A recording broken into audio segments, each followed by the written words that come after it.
El mensaje para hoy, el maravilloso nacimiento de Jesús. Bueno, como lo decía el pastor, este es un mes que a la mayoría de las personas nos gusta, ¿verdad? El mes de diciembre. Porque en este mes, bueno, muchos salimos de vacaciones, aunque todavía aquí en Sincelejo los maestros no hemos salido, pero ya pronto nos queda una semanita y ya estaremos de vacaciones. Se reciben aguinaldos, ¿verdad? Se reciben que las primas y las hermanas, las tías, todo eso se reciben en la casa. Y pues este mes nos llena muchas veces de nostalgia. Ayer de pronto se me dio por mirar el celular, a veces veo algunos estados, que casi no lo hago, pero anoche se me dio por eso, y veía que una madre de familia maldecía la Navidad, decía esa palabra, la maldecía con la palabra que no la quiero decir, dice, porque ya no está esa persona que estaba antes, y entonces como que la Navidad para ella tiene la culpa de que ya esa persona no esté. Y muchas veces aquellos que hemos perdido seres queridos también nos entristecemos un poco porque son fechas en las que nos reuníamos con esa persona. Por ejemplo, en el caso de nuestra familia, la familia de Obed y la familia mía, pues cuando estaba mi mamá, que yo era soltera, ella se esmeraba mucho por la Navidad. Ella tiraba la casa por la ventana adornando el arbolito, adornando la casa. Le gustaba hacer una cena e invitaba a todos los hijos a que estuvieran en esa cena que ella preparaba. Y lo mismo hacíamos con la mamá de Obed también. Cuando ya mi mamá, pues cuando me casé ya no estaba, pues me adoptaron allá en la familia Merlano Medrano. Y allá pues el señor Gilberto, la señora Mirja, ellos siempre tenían las puertas abiertas para toda la familia, se hacía una cena, compartíamos, ya no están los hermanos este año, pues también entonces eso trae como que un poco de nostalgia. Pero lo que sí les sé decir, hermanos, haciendo un paréntesis, que todo el tiempo que nosotros podamos compartir con nuestros seres queridos, debemos hacerlo y hacer un tiempo de calidad.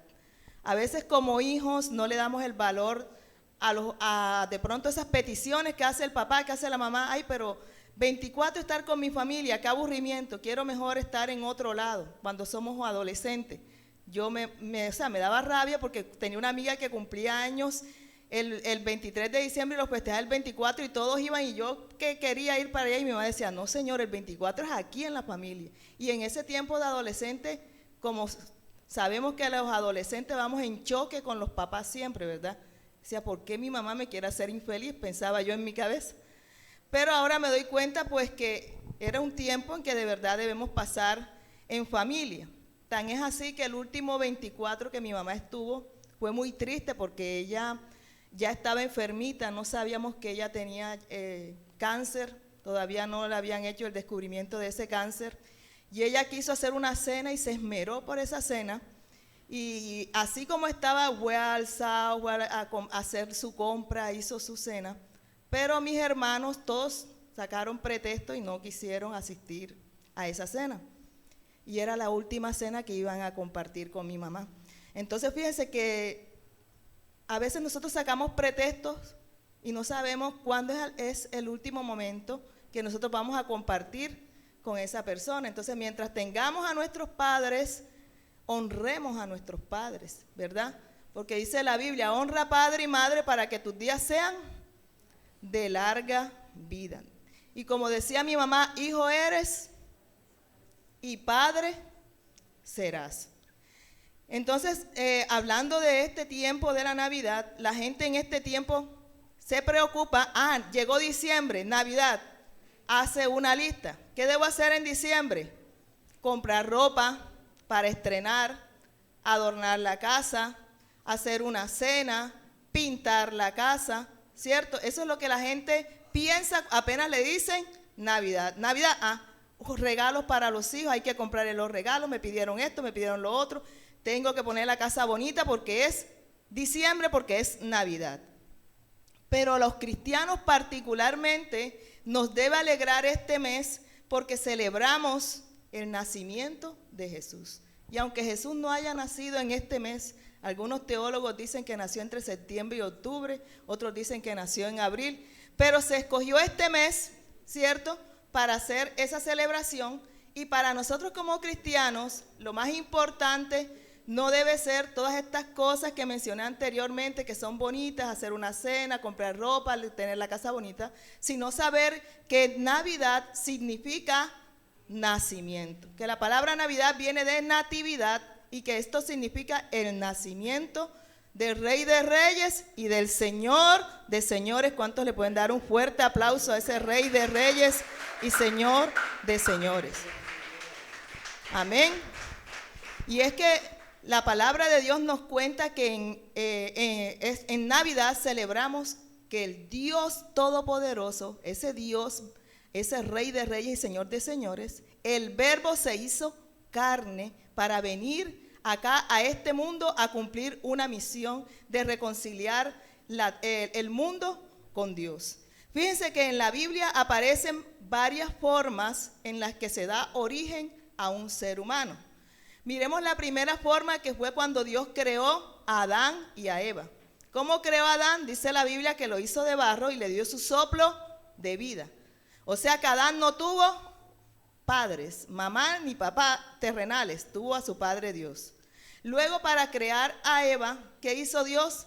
Tomó una costilla de Adán y la formó a la mujer.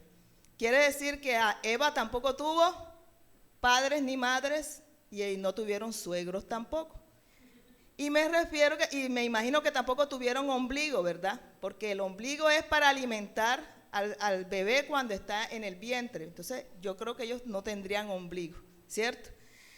Otra forma en que Dios se manifestó para dar origen a un ser humano, aparte de la de Adán y Eva, es que entre una pareja, hombre y mujer, se unen, ¿cierto?, en matrimonio, que es lo más correcto, y tienen hijos después de tener relaciones íntimas.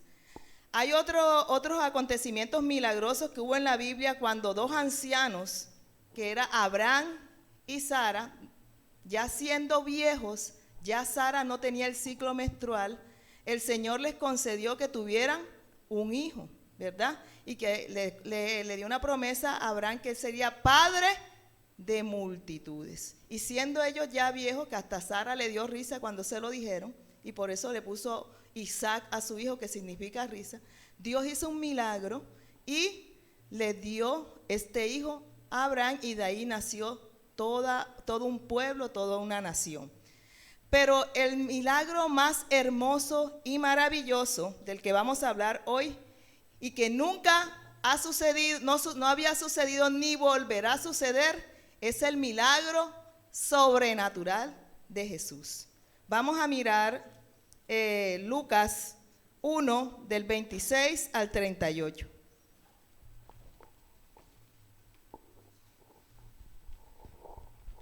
Anuncio del nacimiento de Jesús. Dice: a los 6 meses, Dios envió al ángel Gabriel a Nazaret, pueblo de Galilea, a visitar a una joven virgen comprometida para casarse con un hombre que se llamaba José, descendiente de David. La virgen se llamaba María. El ángel se acercó a ella y le dijo: te saludo. En otras versiones dice: bienaventurada eres, tú que has recibido el favor de Dios, el Señor está contigo. Ante estas palabras, María se perturbó y se preguntaba qué podría significar semejante saludo, ¿no? No tengas miedo, María, Dios te ha concedido su favor, le dijo el ángel. Quedarás embarazada y darás a luz un hijo y le pondrás por nombre Jesús. Él será un gran hombre y lo llamarán Hijo del Altísimo. Dios, el Señor, le dará el trono de su padre David y reinará sobre el pueblo de Jacob para siempre. Su reinado no tendrá fin. Y María, sorprendida, dice: ¿y cómo podrá suceder esto? Preguntó María al ángel: puesto que no he conocido varón. En otras versiones dice: puesto que soy virgen. Y el ángel dijo: el Espíritu Santo vendrá sobre ti y el poder del Altísimo te cubrirá con su sombra. Así que al santo niño que va a nacer, lo llamarán Hijo de Dios. También tu pariente Elizabeth va a tener un hijo en su vejez. De hecho, los que decían que era estéril, ya está en el 6º mes de embarazo. Porque para Dios no hay nada imposible. Vamos a repetir, porque para Dios no hay nada imposible. Aquí tienes a la sierva del Señor, contestó María, que Él haga conmigo como me has dicho. Con esto el ángel la dejó. Qué historia maravillosa. Dice que una mujer, una jovencita, ¿verdad?, casta, pura, como era María, recibe la visita de un ángel. En otras versiones dice, Dios te salve o salve María, llena eres de gracia, dice María. ¿Por qué el ángel me dice esto? Este saludo no es como que tan convencional, algo hay aquí. Fíjense cómo contesta ella. María se perturbó y se preguntaba, ¿qué podría significar este saludo? Porque un ángel llega y le dice de esa manera a María. Y el ángel le dice que ella va a quedar embarazada. Y dice, pero ¿cómo? Si yo soy virgen, yo no he conocido varón. Eso no cabe en la cabeza del ser humano, que una persona siendo virgen, que no ha conocido, no ha tenido relaciones con varón, pudiera quedar embarazada. Pero el ángel también le comenta que Elizabeth, su prima, estaba embarazada, aunque ya era declarada como estéril. Y además ya era vieja, ya su edad avanzada, con su esposo Zacarías. Entonces dice, mira, para que veas tú que no solamente es este milagro que te estoy diciendo a ti, sino que tu prima también quedó embarazada y que ya está en el 6º mes. Y le dice, porque para Dios no hay nada imposible. Así como quedó tu prima embarazada, también Dios hará un milagro sobrenatural contigo. Y es que el Espíritu Santo va a poner allí, a implantar en tu vientre al Hijo del Dios Altísimo. Entonces vamos a ver 3 aspectos importantes de este pasaje, y el primero es el sobrenatural nacimiento de Jesús. Aquí vamos a subrayar que Jesús nació de una virgen, dice la palabra de Dios.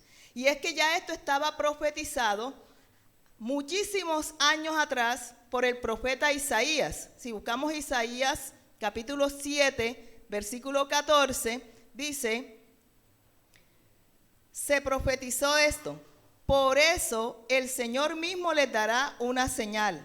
La Virgen concebirá y dará a luz un hijo y lo llamará Emmanuel. ¿Qué significa Emmanuel? Dios con nosotros. Por primera vez ya Dios no iba a estar en los cielos, ¿cierto? Sino que Dios iba a estar entre el ser humano, entre nosotros.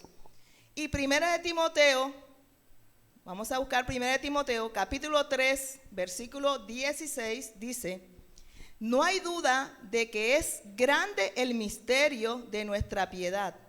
En otras versiones más claras dice el misterio de nuestra fe. Cuando en la Biblia se habla de la piedad, se está hablando es de la fe en Cristo. Entonces Timoteo 3:16, Primera de Timoteo dice: no hay duda de que es grande el misterio de nuestra fe. Él se manifestó como hombre, fue vindicado por el Espíritu, visto por los ángeles, proclamado entre las naciones, creído en el mundo, recibido en la gloria. Miren lo que dice este versículo. Dice que Dios se manifestó como hombre. Y es que sabemos que antes de la fundación del mundo ya Jesús existía, ¿cierto? Porque Él es como su Padre Dios, que no tiene principio y tampoco tiene fin. No sabemos cuál es el principio de Dios y tampoco dice que tiene fin. Y para encerrarlo mejor, Dios dice: yo soy el alfa, que es la primera letra del abecedario griego, y el omega, el principio y el fin. Y ya Jesús estaba en el principio cuando fue la creación. Y dice que Dios, ese Jesús que es Dios, se manifestó como un hombre. Es decir, un Dios acostumbrado allá a estar en el cielo, ¿verdad? Siendo Dios, con los ángeles sirviendo, se humilló, dice la Biblia, hasta lo sumo, ¿verdad? ¿Cuál es el sumo? Cuando usted exprime una fruta y le saca lo último, dice, ese es el sumo. Y dice que Cristo se humilló hasta lo sumo, porque siendo un Dios, se convirtió en un hombre. Vino a ser carne humana, ¿verdad? Y dice que Dios se manifestó como hombre. Ahora, otra parte del versículo de Timoteo dice que fue vindicado por el Espíritu.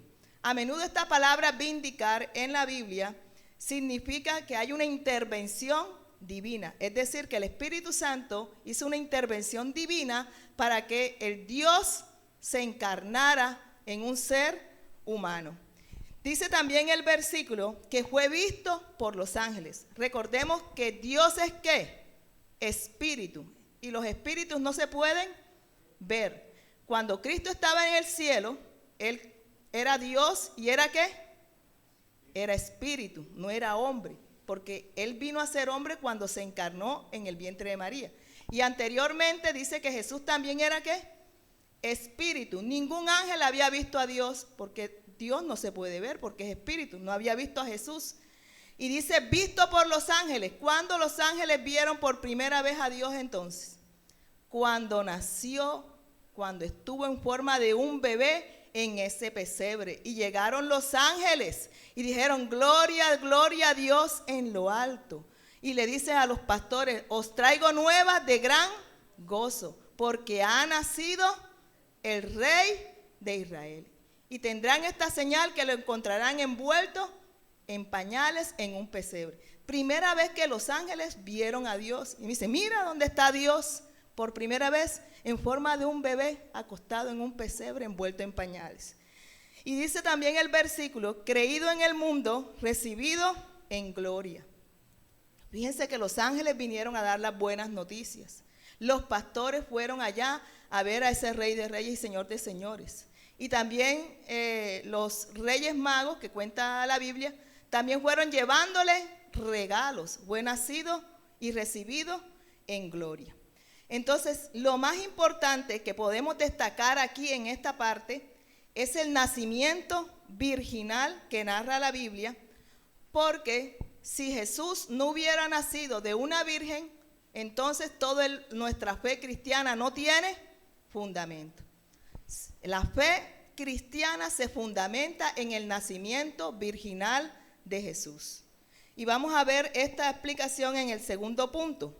En el punto número 2, que es el ministerio salvador por el cual Jesús nació de una virgen. El ministerio salvador por el cual Jesús nació de una virgen. Lucas 2, capítulo 2, del versículo del 8 al 12. Voy a leer la versión Reina Valera.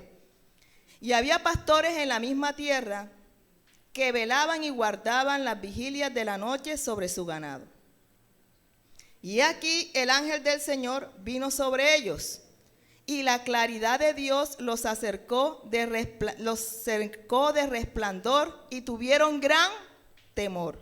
Mas el ángel les dijo, no temáis, porque he aquí os doy nueva de gran gozo, que será para todo el pueblo, que os ha nacido hoy en la ciudad de David. ¿Cuál era la ciudad de David? Belén, ¿cierto? Que ha nacido en la ciudad de David un Salvador, que es Cristo el Señor. Y esto os será por señal, hallaréis al niño envuelto en pañales, echado en un pesebre. Entonces fue necesario el nacimiento de Cristo de una virgen para poder cumplir el ministerio de la salvación. ¿Por qué? Porque la Biblia dice que cuando Adán y Eva pecaron, ¿verdad? Entró el pecado por un hombre a la humanidad. Y todos nosotros somos ¿qué? Pecadores. O podemos levantar la mano a alguno que diga yo no he pecado. No, ¿verdad? Todos somos pecadores porque el pecado entró por un hombre que fue ¿quién? Adán. Fíjense que ahí, a pesar de que Eva intervino, dice que el pecado entró por ¿quién? Por la cabeza, que es. ¿Quién es la cabeza acá en la tierra, en el hogar? ¿Quién es la cabeza? El hombre. Y dice que el pecado entró por un hombre. ¿Que fue quién? Que fue Adán. Dios le dio el dominio de todo en el Edén, ¿cierto? Les dijo, ustedes pueden comer todo lo que hay aquí. Ustedes pueden ponerle nombre a los animales como ustedes les satisfaga. Dice, miró a aquel animal melenudo, dijo a Adán, vamos a ponerle león. Miró a aquel con las orejitas largas, vamos a ponerle burro. Miró a aquel que tenía la boca grande, dijo, vamos a ponerle cocodrilo. Toda esa potestad se la dio Dios a Adán. Le dio el Edén para que ellos gobernaran allí en ese lugar. Pero ellos se dejaron tentar y pecaron y comieron de esa fruta prohibida que Dios les había dicho que no podían comer, que no estiraran su brazo sobre el árbol del bien y del mal. Pero ellos lo hicieron y el pecado entró por Adán. Y desde ese momento, todas las generaciones de la tierra nacemos con ese pecado original de Adán. Así que nosotros somos pecadores por naturaleza, por herencia, por voluntad y por práctica, porque lo hacemos cada día. Cada día pecamos y por eso cada día tenemos que en la noche, ¿verdad?, poner nuestra vida en las manos de Dios, porque algo hicimos, ¿cierto? Algo hicimos en el día que no le agradó a Dios. Entonces, para que Jesús pudiera venir a salvarnos, tenía que ser una sangre que no viniera con la simiente de Adán. Jesús no podía ser hijo de un padre terrenal y de una mujer terrenal, porque entonces Jesús vendría con pecado, porque todos nacemos con ese pecado. Ay, mira qué bebecito tan hermoso, tan lindo, tan inocente. ¿Ese bebé tiene pecado? Sí, nació con el pecado original. Entonces, la Biblia dice que la paga del pecado es ¿qué? La muerte, más la dádiva de Dios es la vida eterna. Y miren lo que dice Romanos 5:12. Voy a leer en la versión internacional. Romanos 5:12. El título dice, de Adán la muerte, de Cristo la vida. Por medio de un solo hombre el pecado entró en el mundo y por medio del pecado entró la muerte. Fue así como la muerte pasó a toda la humanidad, porque todos pecaron. Entonces, fíjense que Dios no nos creó a nosotros, al ser humano, para morirse. Dios lo creó para la eternidad. Pero cuando Adán pecó, entró también ¿qué? La muerte. La muerte no estaba en los primeros planes de Dios. Pero cuando Adán pecó, entonces la muerte entró a toda la humanidad. Dice también en Romanos 23, dice que por cuanto todos pecaron, ¿están qué? De todos estábamos destituidos de la gloria de Dios. Y dice Romanos 5, versículos 18 y 19, por tanto, así como un solo pecado causó la condenación de todos, también un solo acto de justicia produjo la justificación que da vida a todos. Porque así como por la desobediencia de uno solo muchos fueron hechos pecadores, también por la obediencia de uno muchos serán hechos justos. Así que para recuperar esto que se perdió, debía morir. Ustedes saben que en el Antiguo Testamento, para justificar los pecados de las personas, tomaban un cordero, lo mataban, rociaban esa sangre y entonces allí se hacía la remisión de pecados. Pero siempre había que matar un cordero, matar un cordero, matar un cordero, y nunca el ser humano iba a quedar justificado delante de Dios.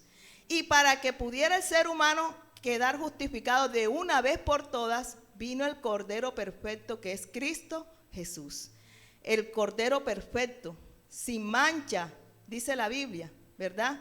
Sin ningún pecado. Entonces, el Dios, el Rey de Reyes y Señor de Señores, fue encarnado por el Espíritu Santo, fue implantado allí en el vientre de María, y ahora María tenía un hijo celestial. Jesús era el hijo celestial de María, y Jesús también era el hijo terrenal del Padre celestial, porque dice la palabra que Jesús se encarnó. Entonces María, ¿verdad?, en su vientre tuvo 9 meses a Jesús allí alimentándose de ella, ¿cierto? Y por eso Jesús también es hombre, pero su padre era un padre terrenal, porque si hubiese sido un padre terrenal, no pudiera él morir por los pecados, porque también tendría pecado. Entonces por eso su padre vendría a él con la simiente de Dios, y Jesús sería el Cordero perfecto para poder morir por nuestros pecados. Entonces, por el ministerio de salvación que trajo Jesús, su nacimiento tenía que ser virginal. Fíjense que nosotros de pronto esto no lo habíamos analizado y nosotros no le dábamos la importancia. Ah, sí, Jesús nació de una virgen. Allí se fundamenta la fe cristiana, en que Cristo nació de una virgen.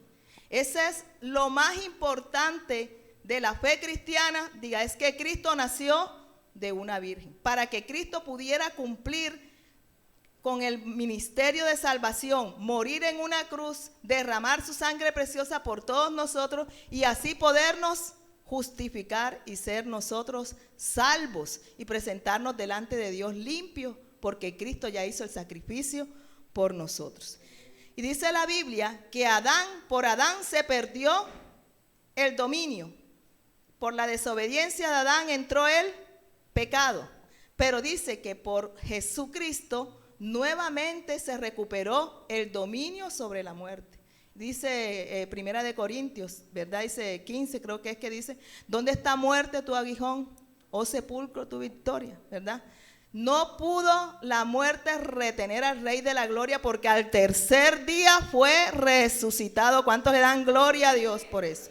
Y ahí está la victoria, en que Cristo nació de una virgen, en que murió por nuestros pecados, pero que resucitó y con él nos trae la vida en abundancia. El primer Adán dice que por él entró la muerte, pero el segundo Adán, que es Cristo, por él entró la vida eterna. Y por él nosotros tenemos la vida eterna, porque cada gota de sangre que Jesús derramó en esa cruz estaba limpiando nuestros pecados y nos estaba haciendo salvos y nos estaba haciendo justos delante de Dios. ¿Quién merecía morir? Nosotros. Pero Él lo hizo por nosotros. Él fue a esa cruz, ¿verdad? Y derramó su sangre, fue azotado. Su sangre se vertió toda en la tierra para hacer santificar a la tierra misma y al mismo ser humano. Fíjense que el otro día yo estaba leyendo sobre Mel Gibson, cuando él fue a hacer la producción de La Pasión de Cristo. Hollywood no le dio la espalda porque no era una película de pornografía, porque no era una película de terror como les gusta aquí al cine de Hollywood, porque era la película que hablaba de Cristo.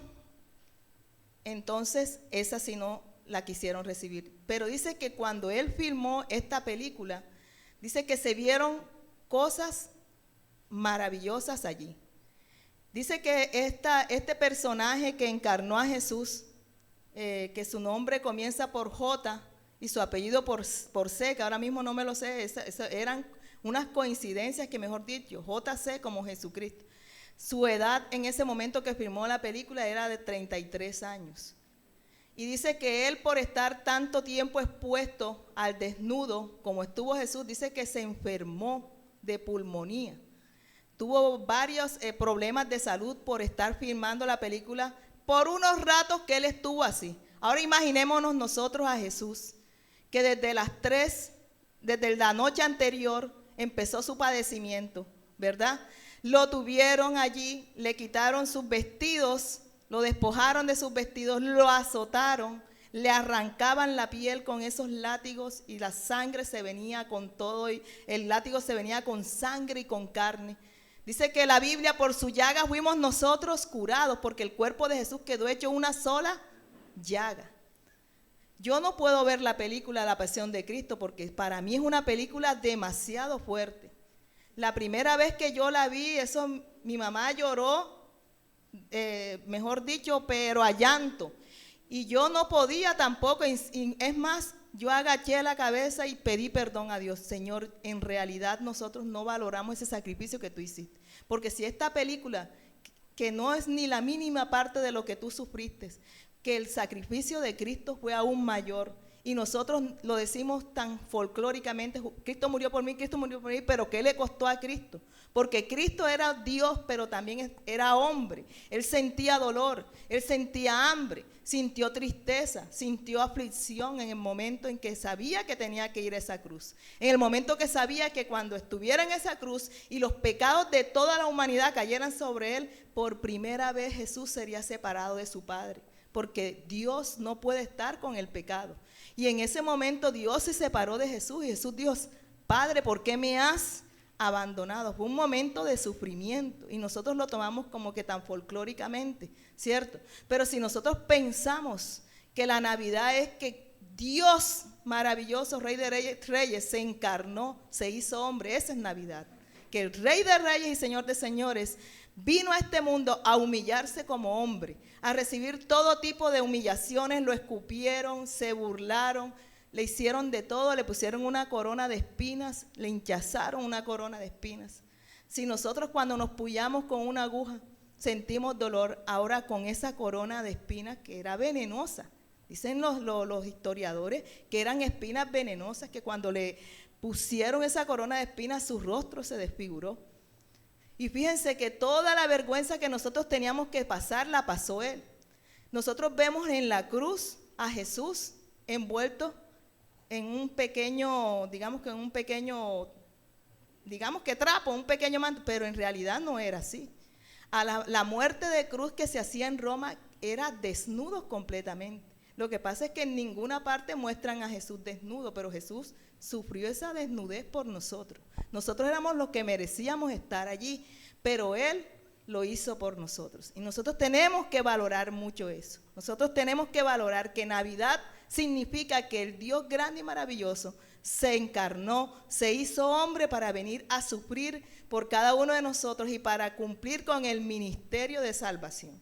Fíjense que nosotros muchas veces no le damos como que esa connotación, ¿verdad?, de lo que significa verdaderamente ser cristiano.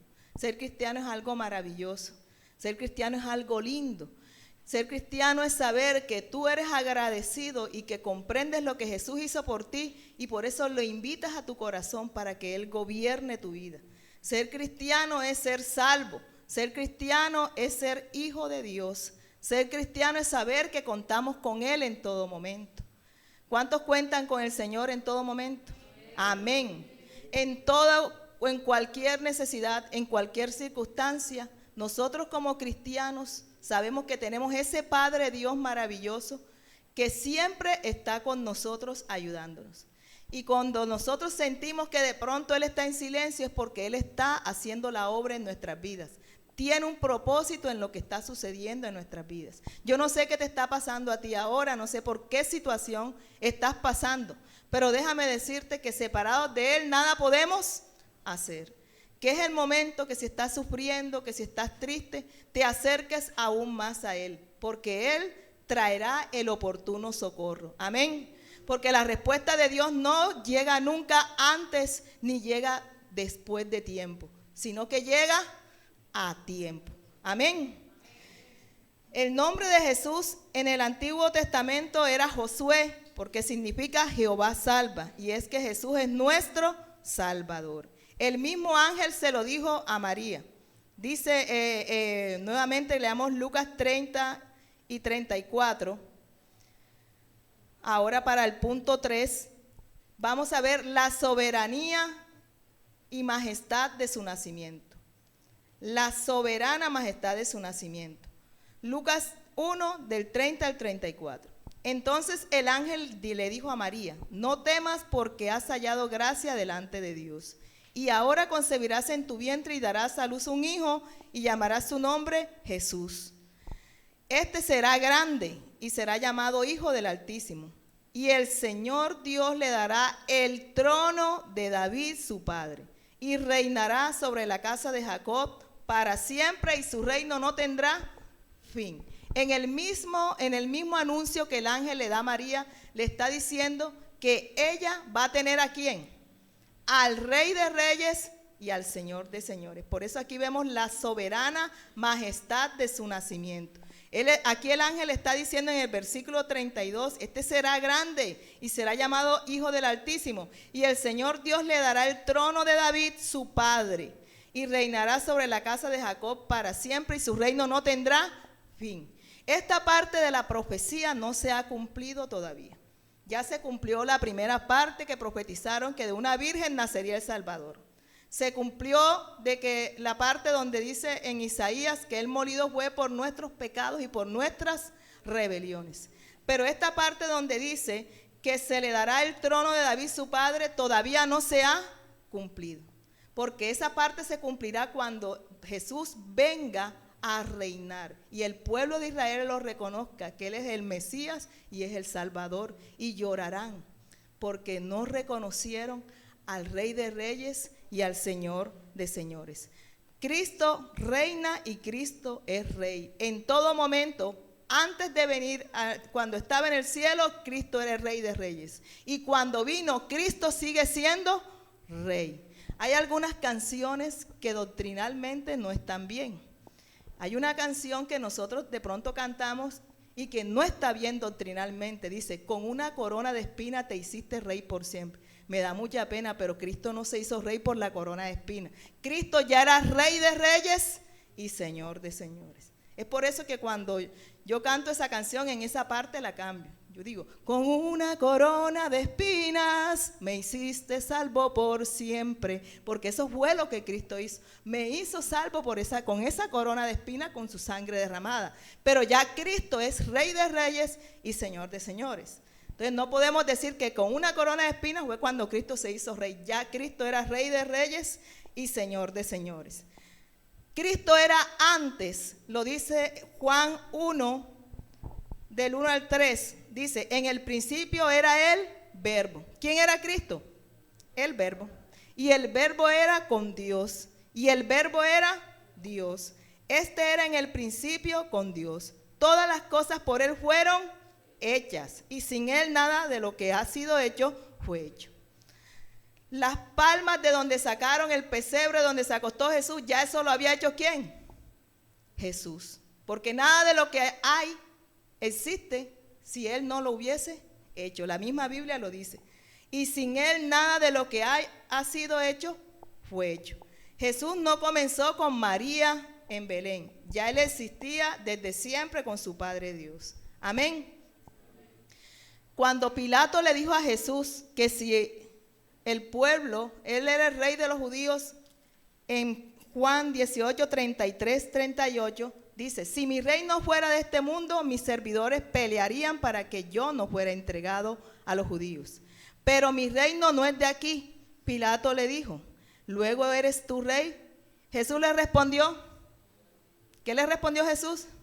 Bien, dices que lo soy, o tú lo has dicho. La frase Rey de Reyes y Señor de Señores se usa en las Escrituras en Apocalipsis 17, 14 y 19, 16. Dice 17, 14 en la Nueva Versión Internacional. Le harán la guerra al Cordero, pero el Cordero los vencerá. Esto es después, cuando ya Cristo venga por su iglesia y cuando Él regrese nuevamente a tener esa batalla, dice que le harán la guerra, pero él vendrá con sus escogidos y no lo vencerán, porque él es Señor de señores y Rey de reyes. Los que están con él son sus llamados, sus escogidos y sus fieles. ¿Cuántos quieren estar con Cristo en ese momento? Ay, no quieren estar. ¿Cuántos quieren estar con Cristo en ese momento? Amén. No le dé miedo a esa batalla porque vamos a vencer en esa batalla. La Biblia lo dice. Amén. Y Apocalipsis 19, 16 dice, en su manto y sobre el muslo lleva escrito este nombre, Rey de Reyes y Señor de Señores. Dale un fuerte aplauso a ese Rey de Reyes y Señor de Señores. Amén. Navidad es la respuesta y la esperanza a este mundo. No maldigamos Navidad porque estamos de pronto extrañando a un ser querido, como lo hizo esta persona que maldecía la Navidad. Navidad no es las luces, Navidad no es la comida, Navidad no es el mes de diciembre. Navidad es que Cristo, el Rey de Reyes, el Dios Altísimo, se encarnó y se hizo hombre. Eso es lo que nosotros tenemos que festejar, que Cristo nació para darnos salvación a cada uno de nosotros. Jesús es ese Rey maravilloso que algún día vendrá por nosotros. Maranata, Cristo viene. Amén. Nosotros tenemos que saber que en algún momento ese Rey de Reyes va a venir por su iglesia y que nosotros tenemos que estar esperándolo, preparados y que nos encuentre apercibidos. Amén. Lo más importante de la Navidad o del nacimiento de Jesús es que Él vino a salvarnos y que sin su nacimiento todos estaríamos perdidos y que debemos recibirlo en nuestro corazón. Que Navidad significa que Jesús nació y que cada día Él debe estar en nuestros corazones. Amén.